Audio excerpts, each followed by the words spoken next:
Assalamualaikum warahmatullahi wabarakatuh. Diharapkan semua murid-murid dalam keadaan sihat sejahtera. Okey, hari ini kita akan belajar pelajaran akhlak tahun 4. Pelajaran kedua bertajuk bertanggungjawab, muka surat 5, dan kita buka terus pada muka surat 6. Pengertian bertanggungjawab. Baca dan fahami.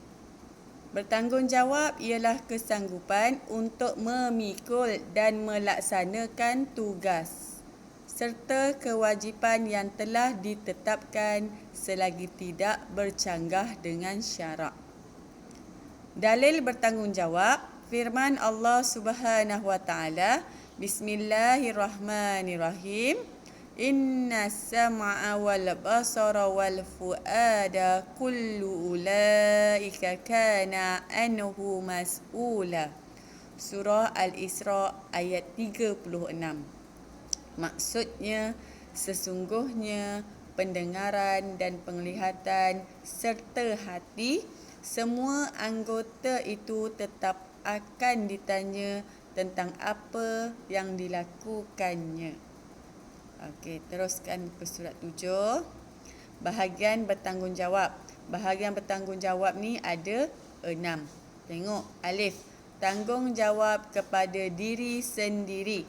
Pertama, menunaikan perintah Allah Subhanahu wa taala dan meninggalkan segala larangannya.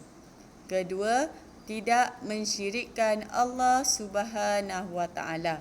Okey, tengok semula. Yang pertama, menunaikan perintah Allah dan meninggalkan segala larangannya. Kita hendaklah menunaikan perintah Allah sebagaimana seorang Muslim dan meninggalkan perkara yang dilarang. Dan tidak mensyirikkan Allah, iaitu menduakan Allah, yang mana kita tahu Allah sahaja adalah Tuhan kita. Okey, tengok ba. Tanggungjawab kepada Allah Subhanahu wa taala. Pertama, memelihara diri daripada melakukan perkara-perkara yang tidak diredai Allah Subhanahu wa taala. Jangan melakukan perkara-perkara yang tak baik. Tengok Allah tak suka orang yang merokok macam kat dalam gambar ni kan. Okey, yang kedua, memantapkan iman dalam diri dan melaksanakan tuntutan rukun Islam dengan sempurna. Rukun Islam ada berapa? Ada 5. Yang pertama, mengucap 2 kalimah syahadah. Kedua, solat 5 waktu sehari semalam. Yang ketiga, berpuasa di bulan Ramadan. Yang keempat, membayar zakat. Dan yang kelima, menunaikan haji sekiranya mampu. Okey, tengok tanggungjawab yang keempat, yang ketiga dan keempat pula, muka surat 8. Okey, Jim. Tanggungjawab kepada ibu bapa. Semua ada ibu bapa? Ada, insya-Allah. Semoga ibu bapa kamu semua dalam keadaan sihat. Okey, yang pertama, mendoakan kesejahteraan kedua-dua ibu bapa. Mendoakan kesejahteraan kedua-dua ibu bapa. Maksudnya mendoakan kesihatan dan juga perkara-perkara yang baik sahaja kepada kedua ibu bapa. Okey, yang kedua, bercakap dengan lemah lembut. Cakap dengan kedua ibu bapa kita lemah lembut. Jangan tengking-tengking. Berdosa besar. Okey, yang ketiga, taat dan berbakti kepada kedua ibu bapa. Apa yang ibu bapa kita suruh, kita buat selagi tidak melanggar daripada hukum hakam Islam lah. Ataupun berbakti kepada kedua ibu bapa dengan bermaksud kalau ibu bapa kita minta tolong, kita tolong. Kalau dia sakit, kita carikan ubat. Buatlah sebaik-baiknya untuk ibu bapa kita. Jadikanlah kita ni sebagai anak yang bertanggungjawab kepada kedua ibu bapa. Okey, dal ataupun yang keempat, tanggungjawab kepada guru. Pertama, menumpukan perhatian ketika guru mengajar. Maksudnya kena dengar apa yang guru cakap tu, dengar betul-betul ataupun fahami betul-betul. Yang ketiga, mematuhi segala yang diajar oleh guru. Kalau guru kata A, buatlah A. Jangan pula guru kata buat A, kamu buat C. Itu salah. Okey, yang ketiga, menghormati dan mendoakan kesejahteraan guru. Guru adalah seorang pendidik yang perlu kamu hormat. Jangan pula kamu pandang rendah pada seorang guru itu adalah berdosa besar. Dan juga kita perlu mendoakan kesejahteraan guru. Tanpa guru kita tidak akan beroleh kejayaan. Okey, yang seterusnya muka surat 9, tanggungjawab kepada negara, iaitu yang kelima ataupun H kat sini tulisannya. H, tanggungjawab kepada negara. Pertama, kesetiaan kepada negara. Kedua, menjaga harta benda awam. Ketiga, menjaga keselamatan dan keamanan negara kita. Janganlah buat perkara yang tak baik untuk negara kita. Kerana apa? Ia menyusahkan diri kita sendiri dan juga masyarakat yang lain. Okey. Yang ke-6 atau kat sini hurufnya waw. Waw, tanggungjawab kepada masyarakat. Masyarakat ni orang sekeliling kita. Okey, pertama, melibatkan diri dalam aktiviti khidmat masyarakat. Contohnya gotong royong, membuat perkara-perkara kebajikan. Contohnya, rumah orang tu roboh lah. Ya ke? Oh, mari sini kita buat bantuan.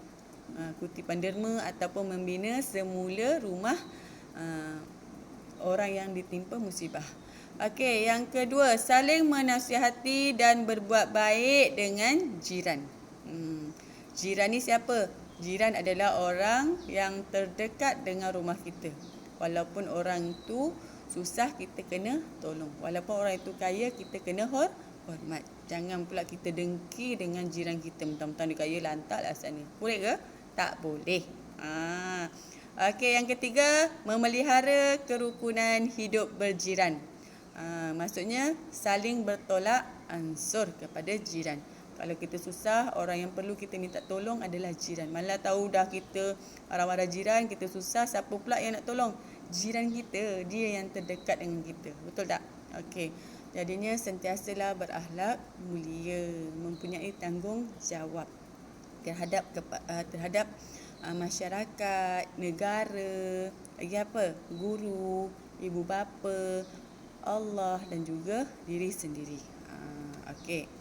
Tengok muka surat yang ke-10. Fadilat bertanggungjawab ataupun kelebihan bertanggungjawab.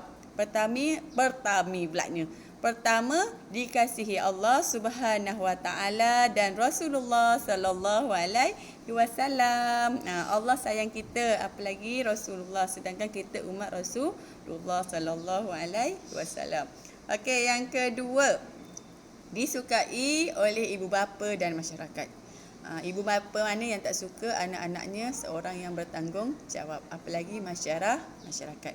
Okey, yang ketiga, kerja menjadi sempurna. Kerja tu dalam keadaan yang baik lah. Yang keempat, kerja yang dilakukan mendapat faedah yang berpanjangan.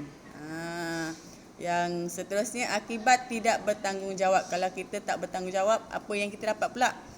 Pertama, dimurkai Allah Subhanahu Wa Taala dan Rasulullah sallallahu alaihi wasallam. Allah murka kita dan Rasulullah pun murkai kita. Okey. Seterusnya, kerja yang diamanahkan tidak sempurna. Tak siap lah, tak baik. Maksudnya. Yang ketiga, hasil kerja yang dilakukan sia-sia, rugi. Betul tak? Yang keempat, kerja dan tugasan yang dilakukan tidak mendapat keberkatan. Okey, yang seterusnya muka surat 11. Tahukah anda bertanggungjawab tonggak kejayaan di dunia dan di akhirat? Orang yang berjaya hendaklah bertanggungjawab di dunia dan di akhirat. Dan amalkan, sentiasa menunaikan tanggungjawab dengan penuh amanah. Jadilah seorang yang bertanggungjawab, mensyukuri nikmat Allah. Wallahu a'lam. Wabillahi taufiq wal hidayah. Assalamualaikum warahmatullahi wabarakatuh.